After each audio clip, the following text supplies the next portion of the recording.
Hello friends, welcome to my YouTube channel Dharma's world. Friends, ఏపీడిఎస్సికి సంబంధించి ఈరోజు 13 తారీఖు అయితే ఇప్పటి వరకు 3 లక్షల పైచిలకు మాత్రమే అప్లికేషన్స్ రావడం జరిగింది. ఇక్కడ మీరు గమనించవచ్చు, మెగా డిఎస్సికి సంబంధించి 3 లక్షల అప్లికేషన్స్, ఓన్లీ 3 లక్షల అప్లికేషన్స్ మాత్రమే ఇప్పటిదాకా రావడం జరిగింది.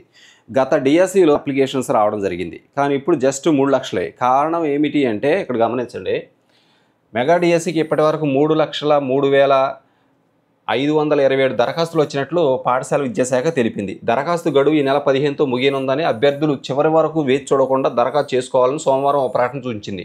కూటమి ప్రభుత్వం గత నెల 20న మెగా డిఎస్సి నోటిఫికేషన్ విడుదల చేసిన విషయం తెలిసిందే. కేవలం 3,03,527 అప్లికేషన్స్ మాత్రమే ఇప్పటి వరకు వచ్చాయి. ఓకే, అయితే దీనికి చాలా కారణాలు ఉన్నాయి, అవి నేను మరలా మీకు వివరిస్తాను. Thank you so much for watching. Please share this video and subscribe my channel. Thanks.